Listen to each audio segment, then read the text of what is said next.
जय सिया राम, हर हर महादेव, श्री शिवाय नमस्तुभ्यम। देखिए, जब विश्वामित्र जी ने राजा से कहा कि जनक जी, सिर्फ धनुष टूटते ही विवाह की प्रक्रिया एक तरह से पूर्ण हो गई है, लेकिन जाके निमंत्रण दीजिए, तो उन्होंने दूत को भेजा दशरथ के दरबार में। इसी बीच में जो सजावट की गई बाराती के आगमन के लिए, कहा जाता है कि जिस मंडप में दूल्हा श्री राम हो, यानी भगवान विष्णु हो, और दुल्हन स्वयं लक्ष्मी सीता के रूप में हो, क्या उस मंडप की शोभा का वर्णन कोई कर सकता है? क्योंकि ब्रह्मा जी को भी लग रहा है कि काश ऐसा सुंदरता कहीं देखी नहीं है। एक एग्जाम्पल देते हैं आपको।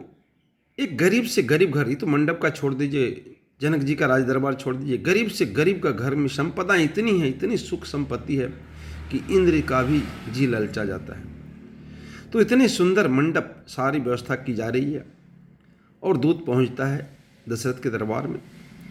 पहुंचे दूत रामपुर पावन, हर से नगर बिलो की सुहावन। भूप द्वार तिन खबरी जनाई, दशरथ नृप सुन लिए बुलाई। जनक जी के दूत श्री रामचंद्र जी की पवित्र पूरी अयोध्या में पहुंचे। सुंदर नगर देखकर वे हर्षित हुए। राज द्वार पर जाकर उन्होंने खबर भेजी। राजा दशरथ जी ने सुनकर उन्हें बुला लिया।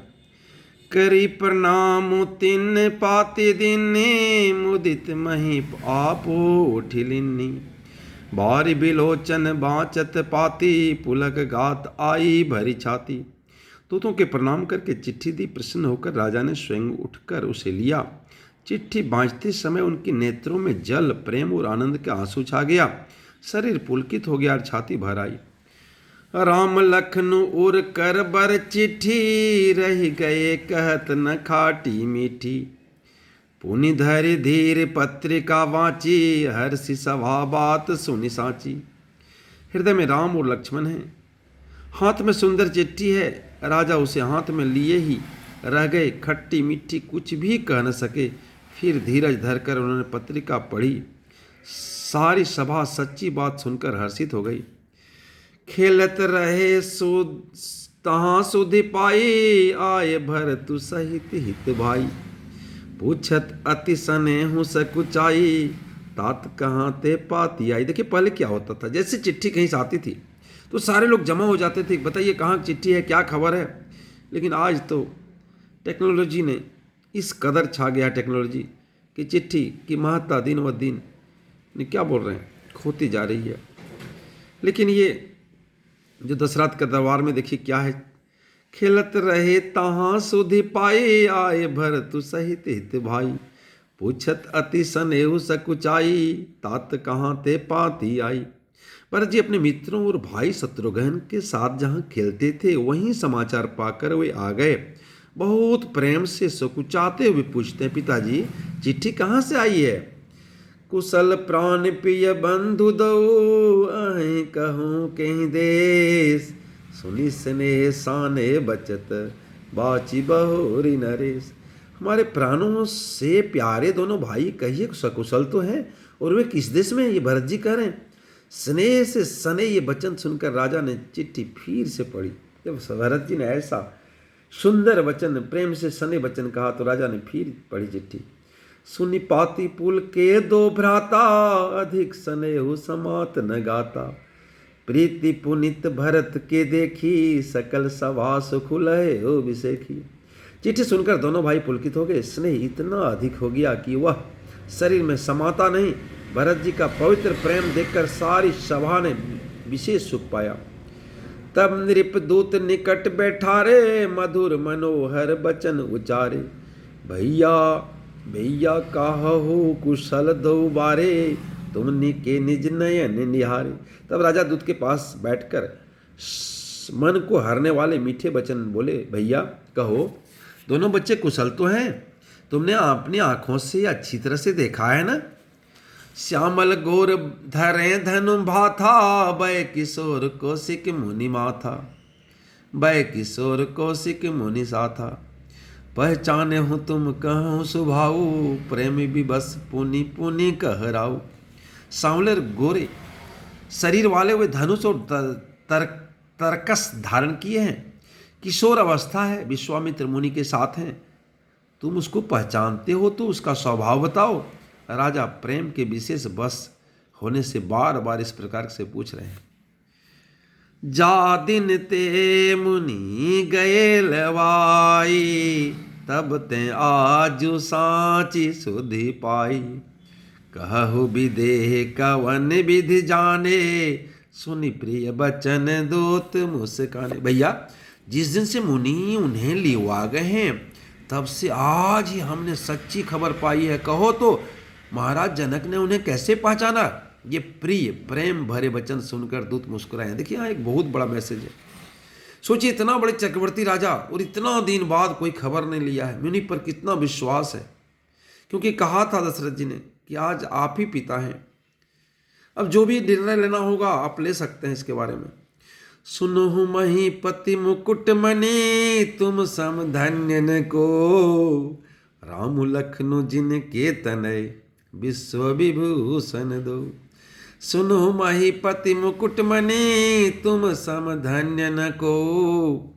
राम लखनु जिनके तनय, विश्व विभूषण दो। दूतों ने कहा, हे राजाओं के मुकुटमणि, हे चक्रवर्ती सम्राट, सुनिए, आपके समान धन्य और कोई नहीं है इस दुनिया में, तीनों लोकों में, जिसके राम लक्ष्मण जैसे पुत्र हैं, जो दोनों विश्व के विभूषण हैं। जब ऐसे पुत्र किसी पिता को मिलता है भैया, तो धन्य होना स्वाभाविक है। पूछन जो गुण तनय तुम्हारे, पुरुष सिंह तिहु पर उजियारे। जिनके जस प्रताप के आगे, शशि मलिन रवि शीतल लागे। आपके पुत्र पूछने योग्य नहीं हैं, वे पुरुष सिंह तीनों लोकों के प्रकाश स्वरूप हैं, जिसके बस के आगे चंद्रमा मलिन और प्रताप के आगे सूर्य शीतल लगता है। तिन कह कहीं नाथ किमि चिन्ह, देखी रवि की दीप कर लिन्ने। से स्वयंवर भूप अनेका, समिटे भू सुभट एक तेका। हे नाथ, उनके लिए आप कहते हैं कि उन्हें कैसे पहचाना? क्या सूर्य को हाथ में दीपक लेकर देखा जाता है? सीता जी के स्वयंवर में अनेकों राजा और एक से एक बढ़कर योद्धा एकत्र हुए थे। शंभु सरासन का हुनटारा, हारे सकल वीर बरियारा। तीन लोक महजे भटमानी, सबके शक्ति शंभु धनुष भानी। परंतु शिव जी के धनुष को कोई भी नहीं हटा सका। सारे बलवान वीर हार गए। तीनों लोकों में जो वीरता के अभिमानी थे, शिव जी का धनुष सबकी शक्ति तोड़ दी। सकहीं उठाई सरासुर मेरु, सोहिया हार गए ओ करी फेरु। जहीं को तुक शिव से लू उठावा, सौते ही सभा पराभव पावा। बानासुर जो सुमेरु पर्वत को भी उठा सकता था, वह भी हृदय से हार कर परिक्रमा करके चला गया। जिसने खेल से ही कैलाश उठा लिया था, वह रावण भी उस सभा में पराजय को प्राप्त हुआ। यानी सुमेरु को उठाने वाला और कैलाश को उठाने वाला दोनों ही बैक टू द पेवेलियन चला गया। तहाँ राम रघुवंश मनि, सुने महामहिपाल। पंजे हूँ चाप प्रयास बिनु, जिमि गज पंकज नाल। तहाँ राम रघुवंश मनि, सुने महामहिपाल। पंजे हूँ चाप प्रयास बिनु, जिमि गज पंकज नाल। हे महाराज सुनिए, वहाँ ऐसे ऐसे योद्धा हार गए, मान गए, परंतु रघुवंश मणि श्री रामचंद्र जी ने बिना ही प्रयास के शिव जी के धनुष को वैसे ही तोड़ डाला जैसे हाथी कमल की डंडी को तोड़ डालता है। जिस प्रकार हाथी देखते होंगे कमल की डंडी को तोड़ डालता है, कमल की डंडी को क्या वो अपने आप टूट जाती है, वैसे ही प्रभु ने इस धनुष को तोड़ डाला, जिसको बानासुर रावण ने हिला नहीं सका। मुनि सरोस भृगुनायक आए, बहुत भांति तिन आँखि देखाई। देखी राम बलु निज धनु दिन्ना, करि बहु विनय गवनु बन किन्ना। धनुष टूटने की बात सुनकर परशुराम जी क्रोध भरे आए और उन्होंने बहुत प्रकार से आंखें दिखलाई। अंत में उन्होंने भी श्री रामचंद्र जी का बल देखकर उन्हें अपना धनुष दे दिया और बहुत प्रकार से विनती करके वन को गमन कर दिए। यानी परशुराम जी ने भी राम को पहचान लिया और फिर अपने स्थान पर चले गए। राजन राम अतुलित बल जैसे, तेज निधान लखनु पुनित ऐसे, कंपहि भूप बिलोकत जाके, जिमि गज हरि किशोर के ताके। हे राजन, जैसे रामचंद्र जी अतुलनीय बली हैं, वैसे ही तेज निधान फिर लक्ष्मण जी भी हैं, जिनके देखने मात्र से राजा लोग ऐसे कांप उठते थे जैसे हाथी सिंह के बच्चे को ताकने से कांप उठते हैं। देखी देखी तव बालक दो, अब न आखी तर आवत को, दुत बचन रचना प्रिय लागी, प्रेम प्रताप वीर रस पावी। हे देव, आपके दोनों बालकों को देखने के बाद अब आंखों के नीचे कोई आता ही नहीं, हमारी दृष्टि पर कोई चढ़ता नहीं। प्रेम प्रताप और वीर रस में पगी हुई दूतों की वचन रचना सबको बहुत प्रिय लगे। सभा समेत राउ अनुरागे, दूतन देन निछावरी लागे, कही अनिति ते मुंदहि काना, धर्म विचारी सब हूँ सुख माना। सभा सहित राजा प्रेम में मग्न हो गए और दूतों को निछावर देने लगे। उन्हें निछावर देते देख यह नीति विरुद्ध है ऐसा कहकर दूत अपने हाथों से कान मूंदने लगे। धर्म को विचार कर उनका धर्मयुक्त बर्ताव देखकर सभी ने सुख माना। तब उठी भूप वशिष्ठ कहूँ, दिन पत्रिका जाई, कथा सुनाई गुरहि सब, सादर दूत बुलाई। तब राजा ने उठकर वशिष्ठ जी के पास जाकर उन्हें पत्रिका दी और आदर पूर्वक दूतों को बुलाकर सारी कथा गुरु जी को सुना दी। सुनि बोले गुर अति सुख पाई, पुण्य पुरुष कहूँ मही सुख छाई, जिम सरिता सागर महु जाई, यद्यपि ताहि कामना नाही। यह समाचार सुनकर अत्यंत सुख पाकर गुरु बोले, पुण्यात्मा पुरुष के लिए पृथ्वी सुखों से छाई हुई है, जैसे नदियां समुद्र में जाती हैं, यद्यपि समुद्र को नदी की कामना नहीं होती। तिमि सुख संपत्ति बिनहि बोलाए, धर्मशील पहि जाहि सुभाए, तुम गुर विप्र धेनु सुर से भी, तसी पुनित कौशल्या देवी। वैसे सुख संपत्ति बिना ही बुलाए स्वाभाविक धर्मात्मा पुरुष के पास आ जाती है। जैसे तुम गुरु ब्राह्मण गाय और देवता की सेवा करने वाले हो, वैसे ही पवित्र कौशल्या देवी है। सुकृति तुम समान जग माही, भय होना है को होनो नाही, तुम ते अधिक पुण्य बड़ काके, राजन राम सरिस सुत जाके। तुम्हारे समान पुण्यात्मा जगत में न कोई हुआ है और न कोई होने वाला है। क्या कहते हैं धनक जी, भय हो ना है को हो न हो नाही। तुम्हारे समान पुण्यात्मा जगत में न कोई हुआ है और न होने वाला है। हे राजन, तुमसे अधिक पुण्य और किसका होगा जिसका राम सरी के पुत्र हो। वीर विनित धर्म व्रत धारी, गुण सागर बर बालक चारी, तुम कहूँ सर्व काल कल्याणा, सजहूँ बारात बजाई निशाना। और जिनके चारों बालक वीर विनम्र धर्म का व्रत धारण करने वाले और गुणों के सुंदर समुद्र हैं, तुम्हारे लिए सभी काल में कल्याण आते और डंका बजाकर बारात सजाओ। चलहूँ बेगी सुनि गुर बचन, भले नाथ सिरुनाई, भूपति गवन भवन तब दूतन वासुदेवाई। और जल्दी चलो, गुरुजी ऐसे वचन सुनकर हे नाथ बहुत अच्छा कहकर और सिर नवाकर तथा दूतों को डेरा दिलवाकर राजा महल में गए। राजा सबुर निवास बुलाई, जनक पत्रिका बाची सुनाई, सुनि संदेश सकल हरसानी, अपर कथा सब भूप बखानी। राजा ने सारे रानीवास को बुलाकर जनक जी की पत्रिका बांचकर सुनाई। समाचार सुनकर सब रानियां हर्ष से भर गई। राजा ने फिर दूसरी बातों जो दूतों के मुख से सुनी थी वर्णन किया।